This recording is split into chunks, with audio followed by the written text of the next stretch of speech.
समय पहले की बात है। एक सुंदर से जंगल में राजू मुर्गा और नील मोर रहते थे। दोनों की दोस्ती इतनी गहरी थी कि जंगल के बाकी जानवरों ने उन्हें जुड़वा दोस्त कहना शुरू कर दिया था।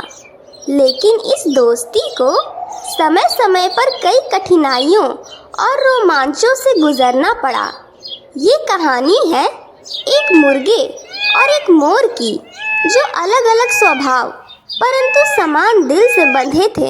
राजू मुर्गा गांव के एक खेत से जंगल में आया था।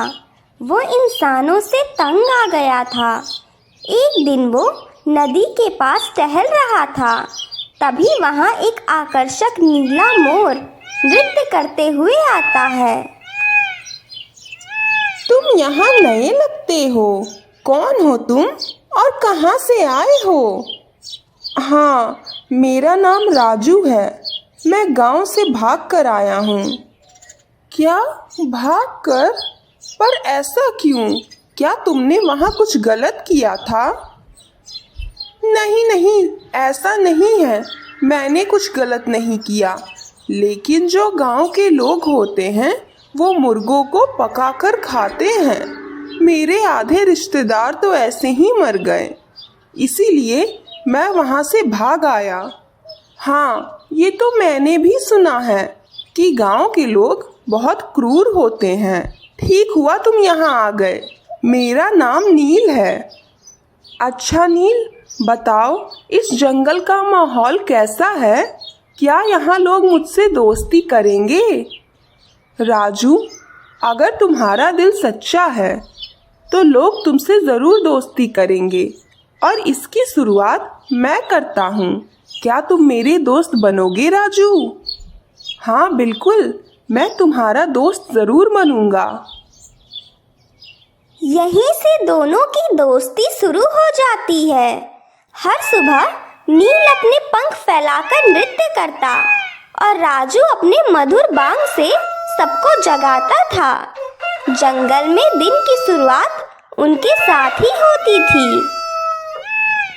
नील, तुम्हारा नृत्य देखकर तो मेरा मन ही खुश हो जाता है। सच में राजू? हाँ नील, तुम्हारा नृत्य मानो मेरे लिए हर सुबह की पूजा के समान है। अच्छा, और तुम्हारी बांग मुझे हर सुबह उठने की प्रेरणा देती है।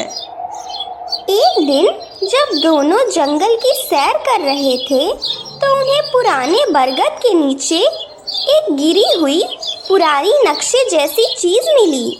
उसमें लिखा था, जिसने विश्वास, साहस और मित्रता से रास्ता तय किया वही पाएगा अमरपंख का रहस्य। अमरपंख? ये अमरपंख क्या चीज है? पता नहीं, लेकिन सुनने में तो बहुत रोमांचित लग रहा है। राजू, क्या तुम मेरे साथ चलोगे इस अमरपंख के खोज पर? नील, हमें तो पता भी नहीं है कि अमरपंख है क्या। हम कहाँ जाएंगे?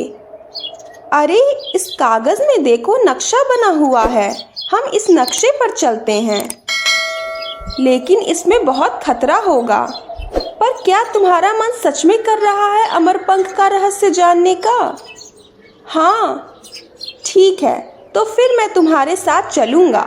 दोस्ती के लिए मैं कहीं पर भी जा सकता हूँ, और तुम्हारे जैसे दोस्त के लिए।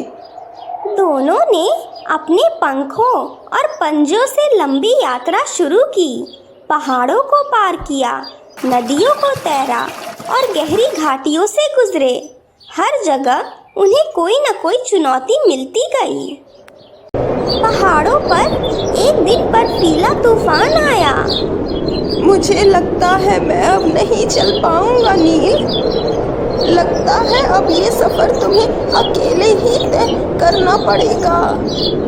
तुम ऐसा मत कहो मेरे दोस्त, मैं हूँ ना, मैं तुम्हें कुछ नहीं होने दूंगा। मैं अभी अपने पंखों से तुम्हें ढक देता हूँ। नील अपने बड़े पंखों से राजू को ढक देता है। इससे उसे गर्माहट मिलती है। हमने साथ चलने का वादा किया था। जब तक मैं हूँ तुम्हें कुछ नहीं होगा। बर्फीला तूफान पार करके वो दोनों बंदरों की घाटी से गुजरते हैं। घाटी में कुछ बंदर रहते थे जो हर नए आने जाने वाले का मजाक उड़ाते थे, सबको परेशान करते थे। वो नील को देखकर उसका पंख खींचने की कोशिश करते हैं। ए बंदरों, अगर तुमने मेरे दोस्त को छेड़ा तो मैं अपनी चोंच का स्वाद तुम्हें चखा दूंगा। दूर रहो मेरे दोस्त से। उस घाटी में राजू ने साहस दिखाया और दोनों दोस्त सुरक्षित निकले। उसके बाद वो दोनों एक झील के पास पहुंचे। वहां उन्हें एक बूढ़ा हाथी मिला। कौन हो तुम दोनों और यहाँ क्या करने आए हो इस जादुई झील के पास? मेरा नाम नील है और ये है मेरा दोस्त राजू। हम दोनों अमरपंख की तलाश में आए हैं। क्या तुम उसके बारे में कुछ भी जानते हो? अमरपंख? अमरपंख के बारे में तो मैं सब कुछ जानता हूँ। अमरपंख तक वही पहुँच सकता है जो अपने मित्र के लिए बलिदान दे सके। बलिदान? कैसा बलिदान? ये बलिदान कुछ भी हो सकता है। अगर अमरपंख चाहिए तो बलिदान तो देना पड़ेगा।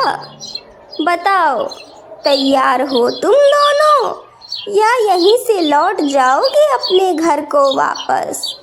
दोनों ने एक साथ कहा। हाँ, हम तैयार हैं। राजू को एक अंधेरी गुफा में भेजा गया जहां उसे एक हीरा दिखाई दिया और एक आवाज आई। अगर तुम ये हीरा ले गए तो तुम्हें अमरपंख मिलेगा, लेकिन याद रखना वो अमरपंख सिर्फ तुम्हारा होगा, ना कि तुम्हारे दोस्त का। क्या नील को अमरपंख नहीं मिलेगा? लेकिन वो अमरपंख तो नील को ही चाहिए, मुझे नहीं। मैं उस अमरपंख का क्या करूँगा? ठीक है, तो फिर मैं ये हीरा नहीं ले जाऊँगा। राजू हीरा वहीं छोड़कर वापस आ जाता है। क्या हुआ राजू? अंदर क्या हुआ? नील, मैं अकेले की खुशी नहीं चाहता हूँ। नील को एक ऊंचे शिखर से उड़ान भरने के लिए कहा गया, लेकिन नीचे कांटे थे। अगर तुम सही में मित्रता निभाते हो और अपने मित्र पर विश्वास करते हो तो नीचे कूदो। नील ने आंखें बंद की और ऊपर से छलांग लगाई, लेकिन जमीन पर पहुंचते ही उसे कांटे नहीं बल्कि राजू की पकड़ मिली। राजू ने उसे पकड़ लिया था। वो नीचे पहले से ही मौजूद था। दोनों अपने अपने परीक्षा में पास हो गए थे। तभी झील के बीचों बीच एक विशाल कमल खिला और उसमें से निकला अमरपंख। दोनों को उसका आधा आधा हिस्सा मिला।